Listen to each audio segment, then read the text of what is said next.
Hello friends, मैं एकता शर्मा और आज हम पढ़ रहे हैं अपनी poem for Elkanah. For Elkanah जिसको कि पोएट नसीम एजकिल ने लिखा है।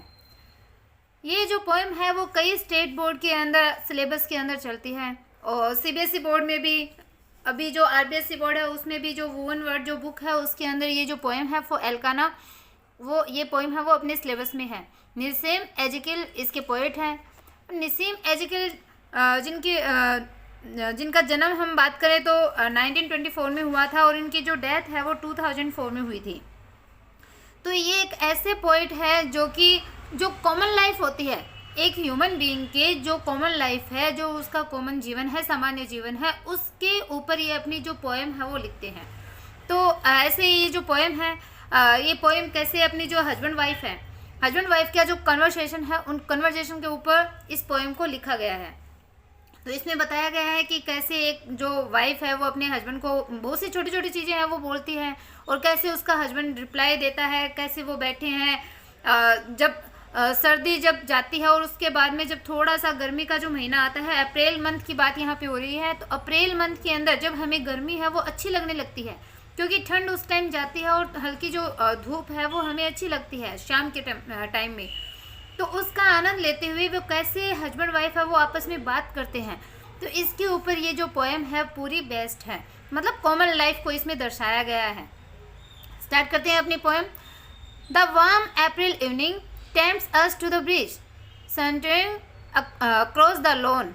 तो देखो इसमें बताया द वार्म अप्रैल इवनिंग। तो देखो कौन से महीने की बात इसमें बताई है, इसमें अप्रैल मंथ की बात बताई है। द वार्म अप्रैल इवनिंग की वार्म यानी जो गर्मी से भरी हुई, गर्माहट से भरी हुई जो अप्रैल के महीने की जो इवनिंग है, जो शाम है, वो टेम्प्ट्स अस, टेम्प्ट्स मतलब हमें अट्रैक्ट करती है, ललचाती है, टू द ब्रिजेज यानी जो हवा है। तो जो गर्मी के टाइम जो अप्रैल के महीने के जो शाम होती है, अप्रैल के महीने की जो शाम होती है, उस शाम में जो ब्रिजेज मतलब जो हल्की हल्की जो हवा चलती है, मधुर हवा जिसको बोल सकते हैं, ठंडी ठंडी हल्की जो हवा है धीमी गति से चलने वाली, वो हवा है वो हमें टेम्प्ट अस मतलब हमें ललचाती है, हमें अपनी ओर अट्रैक्ट करती है, हमें खींचती है अपनी ओर। Sauntering across the lawn, sauntering across the lawn मतलब लॉन के अक्रॉस यानी आर पार, सॉन्टरिंग मतलब चहलकदमी करना, धीरे धीरे वॉकिंग करना। तो वहाँ पे क्या बता रहा है ये जो हस्बैंड वाइफ वो बता रहे हैं कि लॉन के पार, लॉन जो है घास का जो मैदान है, वहाँ पे हम सॉन्टरिंग यानी हम अपनी चहलकदमी कर रहे थे। फिर क्या किया हमने, we drag a chairs down the stone steps and plant them there. तो ये जो हस्बैंड वाइफ है वो ही आपस में बता रहे हैं, वी है इन दोनों के लिए आया, नसीम एजकिल और उनकी वाइफ। तो इन्होंने बताया है कि वहाँ पे घास के मैदान के पार हम सॉन्टरिंग मतलब चहलकदमी करते हैं। फिर क्या करते हैं हम, वी ड्रैग और चेयर्स, हम हमारी जो चेयर्स हैं, हमारी जो कुर्सियाँ, उन कुर्सियों को ड्रैग यानी खींचते हैं।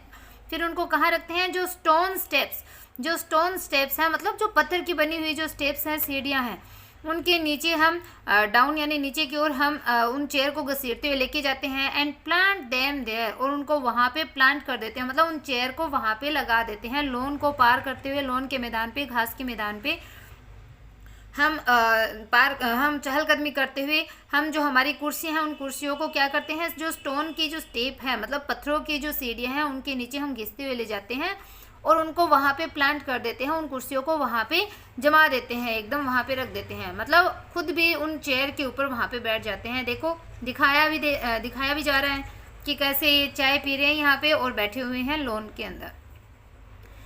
Unevenly to sit or rather sprawled in silence till the words began to come. तो ये जो पोएट है वो खुद बता रहे हैं कि अनइवनली मतलब एकदम असामान्य तरीके से, मतलब एकदम जैसे वो बैठे थे वैसे ही एकदम असामान्य तरीके से, टू सिट कि वो वहाँ पे सिट मतलब बैठे हुए थे, और रेदर स्प्रॉल यानी थोड़ा सा पसरना, मतलब वो वहाँ पे एक असामान्य रूप से वहाँ पे बैठे हुए थे, या फिर बोल सकते हैं कि वो थोड़े से पसरे हुए थे, मतलब रिलैक्स मूड में थे, एकदम रिलैक्स कर रहे थे वहाँ लॉन में बैठे हुए।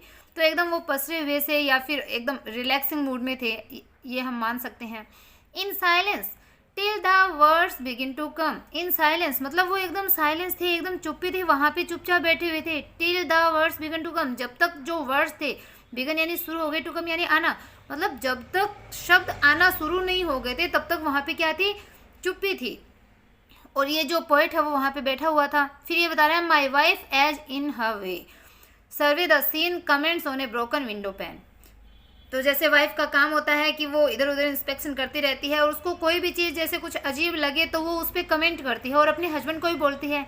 तो यहाँ पे ये पॉइंट बता रहा है कि माई वाइफ, कि मेरी जो वाइफ थी, वाइफ मेरी जो पत्नी है, एज इन हर वे, जैसे कि ये उसका वे है, उसका तरीका है, मतलब ये उसका स्वभाव है मेरी पत्नी का, वो उस सीन को, उस दृश्य का वो सर्वे करती है, मतलब उसका निरीक्षण करती है, वो हर एक तरफ है वो ध्यान देती है और फिर कमेंट करती है किस पे, ओन ब्रोकन विंडो पैन, एक टूटा हुआ जो विंडो का जो शीशा है उसके ऊपर वो कमेंट करती है। तो हो सकता है वो कमेंट करते हुए बोलती हो कि शीशे को चेंज कर दो या शीशे को ठीक करो, तो या चेंज करने के लिए, मेंटेन करने के लिए वो उसको बोल रही है। तो उस पर उसने कमेंट किया है, उसकी वाइफ ने, टूटे हुए शीशे के ऊपर उसने पूरे सीन का पहले सर्वे किया और उसके बाद अपने हस्बैंड को वो बोल रही है कि इसको ठीक करवाओ या इसको चेंज करवाओ, तो उस शीशे के ऊपर उसने कमेंट किया है। इसके बाद देखो, suggest a thing or two that every husband in the neighbourhood knows exactly how to do except of course the man she loves who happen to be me.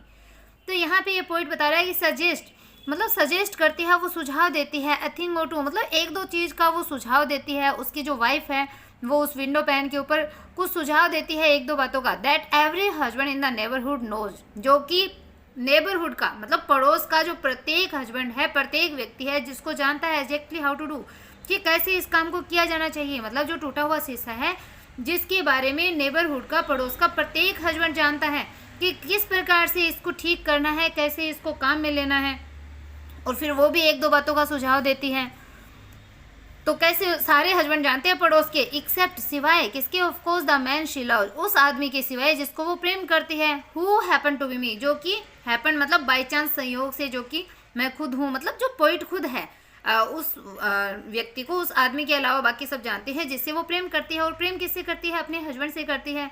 तो जो कि कौन है, जो कि बाय चांस वो खुद पॉइंट है। Unwilling to dispute the obvious fact that she is always right. तो देखो, अनविलिंग टू डिस्प्यूट, डिस्प्यूट होता है झगड़ा करना, अनविलिंग मतलब इच्छा नहीं रखना, तो बोलता है पॉइंट कि मेरा मतलब झगड़ा करने की बिल्कुल भी इच्छा नहीं थी इस बात पे। The obvious fact, obvious fact मतलब इस स्पष्ट तथ्य के ऊपर, इस स्पष्ट जो फैक्ट है, जो तथ्य है, जो वास्तविकता है, इसके ऊपर किसी भी प्रकार से डिस्प्यूट करने की कोई इच्छा ही नहीं होती थी। कि किस बात पे, किस ऑब्वियस फैक्ट पे, सी इज ऑलवेज राइट, कि वो हमेशा राइट होती है, वो हमेशा सही होती है, मतलब मेरी जो वाइफ है या किसी की भी जो वाइफ है, जो लेडीज जो होती है, वो हमेशा क्या होती है, राइट होती है। और इस ऑब्वियस फैक्ट पे, इस स्पष्ट जो तथ्य है, जो वास्तविकता है, इसके ऊपर झगड़ा करने की, विवाद करने की इच्छा ही नहीं होती है। देखो, that she is always right, तो वो हमेशा जो सत्य सही होती है वाइफ।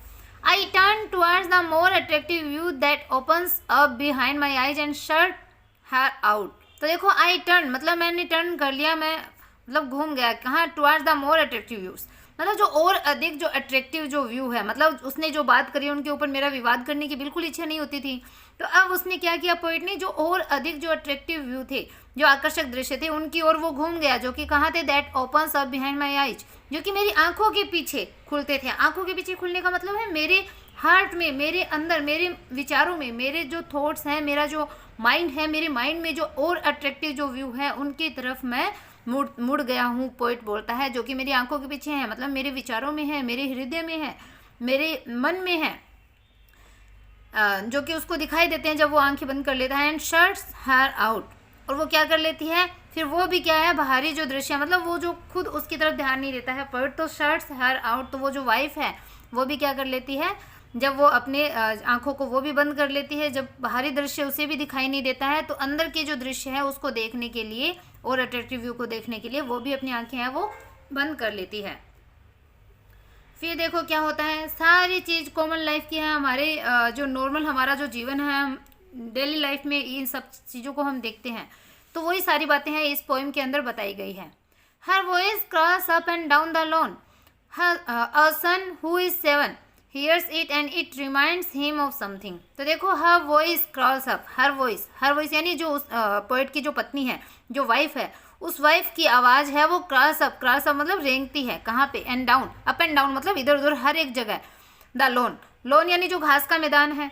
तो वो पोइट बताते हैं कि हर वॉइस यानी जो मेरी पत्नी की जो आवाज़ है, जो मेरी वाइफ है, निसी मैजिकल बोलते हैं कि मेरी वाइफ की आवाज़ है वो लोन के अंदर इधर उधर हर जगह रेंगती है, मतलब उसकी आवाज़, मेरी वाइफ की आवाज़ ही हर जगह सुनाई देती है। अब फिर वो बताता है कि हमारा जो बेटा है, और सन मतलब हमारा जो बेटा है, हु इज़ 7, जो कि कितने साल का, 7 ईयर का है, 7 साल का है, हियर से उसको सुनता है, इस आवाज़ को सुन लेता है, मेरी वाइफ की आवाज़ को सुन लेता है, क्योंकि वो कंटिन्यू बोलती रहती है। And it reminds him of something, और इट मतलब इस आवाज़ को जब वो सुनता है तो ये आवाज़ क्या करती है, उसको रिमाइंड करवाती है, याद दिलाती है। हिम मतलब उसके बेटे को, रिमाइंड हिम ऑफ समथिंग, किसी चीज़ की उसको याद दिलाती है। मतलब मेरी वाइफ की आवाज़ सुन करके जब मेरा बेटा सुनता है तो वो आवाज़ उसे किसी चीज़ की याद दिलाता है। ही स्टैंड्स बिफोर अस, और वो क्या करता है, स्टैंड मतलब खड़ा होता है, बिफोर अस हमारे सामने वो खड़ा होता है। He small legs well apart, crescent moon like chin uplifted, eyes hard and cold, to speak his truth in masterly determination। तो अब बेटे के बारे में बता रहे हैं कि वो हमारे सामने खड़ा होता है। ही स्मॉल लेग्स, उसकी जो छोटी छोटी जो टांगे हैं, वेल अपार्ट मतलब वो एकदम सही ढंग से अपार्ट है, अलग अलग है, मतलब उसकी छोटी छोटी टांगे उसने अलग अलग करे हुए खड़ा है, वो अलग अलग है।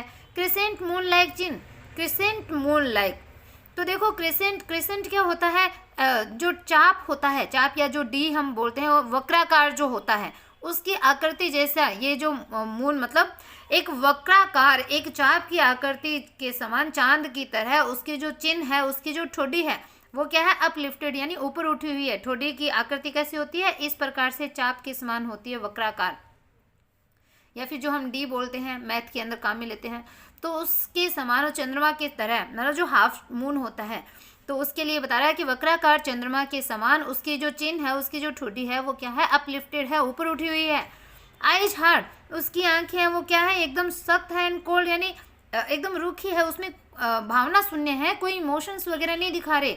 टू स्पीक हिज ट्रूथ, और वो क्या करता है, एकदम ट्रूथ के साथ में वो बोलता है, सच के साथ में बोलता है। इन मास्टरली डिटर्मिनेशन, कैसे, मास्टरली यानी एकदम अद्वितीय रूप से, मास्टर जिसमें होता है ना एकदम परफेक्ट जो होता है, तो एकदम उचित या फिर एकदम अद्वितीय, एक ऐसा तरीका जिसको चेंज नहीं किया जा सकता, एक ऐसी डिटर्मिनेशन के साथ में, एक ऐसी दृढ़ निश्चय के साथ में, सच्चाई के साथ में वो जो बेटा है वो बोलता है, जिसकी आंखें क्या है, एकदम हार्ड सी हो रखी है, सख्त हो रखी है, और आंखों में मतलब एकदम कोल्ड हो रखी है, और कोई भावना शून्य हो रखी है, उसमें कोई इमोशंस कुछ भी दिखाई नहीं दे रहा है। और वो बोलता क्या है, mummy I want my dinner now. तो उसकी मम्मी की आवाज़ आई, तब उसको कुछ याद आया, याद क्या आया कि उसको भूख लगी है, ये चीज़ उसको याद आई, तो वो क्या बोलता है, mummy I want my dinner now, मुझे मेरा जो डिनर है वो अभी चाहिए, मतलब उसको भूख लगी तो वो बोलता है मुझे मेरा डिनर चाहिए, मुझे मेरा भोजन चाहिए। Wife and husband in unusual rappers date unspoken thought, children must be disciplined, she looks at me, I look away। तो अब देखो क्या हुआ, वाइफ एंड हस्बैंड, तो जो वाइफ एंड जो हस्बैंड है, पति और पत्नी है, वो दोनों क्या है, इन अनयूजुअल रेपर्ड, अनयूजुअल मतलब जो असामान्य, रेपर्ड मतलब होता है जो मित्रतापूर्ण जो संबंध होते हैं उनको बोलते हैं रेपर्ड। तो पति पत्नी है वो दोनों क्या, असामान्य एक मित्रतापूर्ण भाव के साथ में, स्टेट मतलब एक ऐसी अवस्था में है, या फिर वो कहते हैं वन अनस्पोकन थॉट, अपना जो अनस्पोकन मतलब बिना कहे हुए ही एक जो थॉट है, एक जो विचार है, उस विचार को वो स्टेट यानी कहते हैं। तो देखो जो हस्बैंड वाइफ दोनों हैं वो एक असामान्य मित्रतापूर्ण व्यवहार के साथ में बिना बोले एक विचार को वो कहते हैं, मतलब एक विचार वो रखते हैं जो वो बोलते नहीं है, लेकिन उनका जो थॉट है वो सेम है। तो वो थॉट क्या है कि चिल्ड्रन मस्ट बी डिसिप्लिन, जो चिल्ड्रन है, जो बच्चे हैं, उन बच्चों को डिसिप्लिन होना चाहिए, उनको अनुशासित होना चाहिए। शी लुक्स एट मी, तो वो मेरी तरफ देखती है, मतलब मेरी जो वाइफ है वो मेरी तरफ देखती है इस बात के लिए कि बच्चों को क्या होना चाहिए, डिसिप्लिन होना चाहिए, और इसलिए वो मेरी तरफ देखती है। आई लुक अवे, और मैं क्या करता हूँ, मैं दूर देखता हूँ, मैं उसकी तरफ नहीं देखता, मतलब मैं कोई जवाब नहीं देता, मैं दूसरी तरफ देखने लग जाता हूँ, अपनी वाइफ की तरफ मैं ध्यान नहीं देता। तो इसके बाद में देखो, the sun is waiting in another second, the sun is waiting, तो बता रहे हैं कि जो उसका बेटा है उसको भूख लगी हुई है, अब वो क्या कर रहा है, वेट कर रहा है। तो वो जो सन है, हमारा बेटा है, वो वेट कर रहा है, इंतजार कर रहा है। इन another second he will repeat himself, in another second मतलब दूसरे ही सेकेंड, दूसरे ही पल, दूसरे ही मिनट वो क्या करेगा, ही विल रिपीट हिमसेल्फ, वो अपने आप को रिपीट करेगा, वो अपने आप को दोहराएगा। वाइफ वैग्स ए फिंगर, अब जो वाइफ है मतलब मेरी जो पत्नी है उसने वेग मतलब हिलाई, क्या अपनी जो फिंगर है, अपनी जो उंगली है उसको वेग यानी हिलाया। हिलाया कैसे? मना करने के तरीके से, नकारात्मक रूप से उसने अपनी जो उंगली है वो हिलाई। फिल्मली डिलीवर्स वर्डिक्ट, और उसने फिल्मली यानी एकदम दृढ़ता के साथ में डिलीवर किया, प्रदान किया क्या? वर्डिक्ट। वर्डिक्ट यानी अपना जो फैसला है, जो निर्णय है, उस निर्णय को दृढ़तापूर्वक उसने प्रदान किया। मतलब वो अपना निर्णय सुनाती है कि वेट, इंतजार करो। In 5 minutes I will serve you dinner, कि 5 मिनट में मैं तुम्हें डिनर है वो सर्व करूँगी, तुम्हें भोजन परोसूंगी। अपने बेटे को बोलती है कि तुम वेट करो एक बार 5 मिनट, हमारी बातें अभी कंप्लीट नहीं हुई है, हमें हमारी बात करनी है। मतलब जब तक महिला अपनी बात कंप्लीट नहीं कर लेती उतने टाइम वो बीच में कहीं नहीं उठती। तो वो अपने बच्चे को बोलती है कि 5 मिनट वेट करो, फिर मैं तुम्हें अपना भोजन है वो परोसूंगी। अब बेटा क्या बोलता है? नो नहीं, सेज द लिटिल वन। उस छोटे बच्चे ने कहा नो नहीं, not in 5 minutes now, not in 5 minutes, कि 5 मिनट में नहीं, नाउ अभी, अभी चाहिए मुझे। तो बच्चे होते हैं। तो बोलता है कि 5 मिनट में नहीं, मुझे तो अभी भोजन चाहिए, आई एम हंग्री, मैं भूखा हूँ। It occurs to me the boy is like his father. अब देखो वो क्या सोच रहा है पोइट कि इट अकर्स टू मी, मतलब इससे मुझे ऐसा अकर हुआ, मुझे प्रतीत हुआ। क्या प्रतीत हुआ?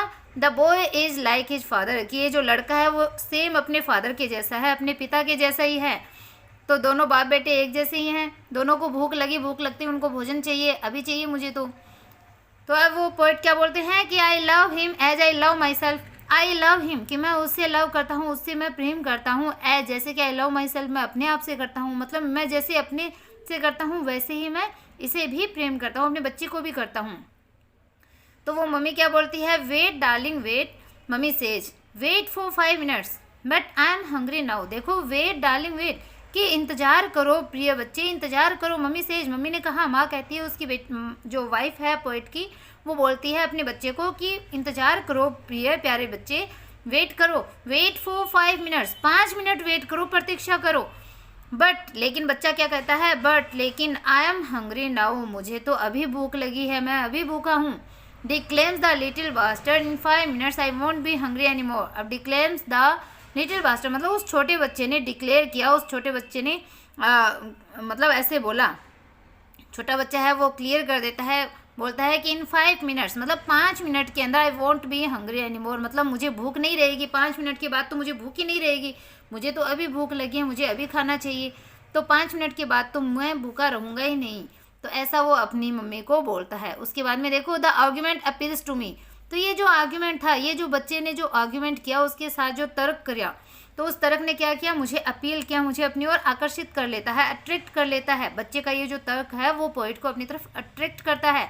सच a logician deserves his dinner straight way, कि सच ए लॉजिशियन मतलब इस प्रकार का जो लॉजिशियन होता है, मतलब लॉजिशियन मतलब जो तर्क करने में जो माहिर व्यक्ति होता है, लॉजिक करने में जो एकदम चतुर होता है, उसको बोलते हैं लॉजिशियन।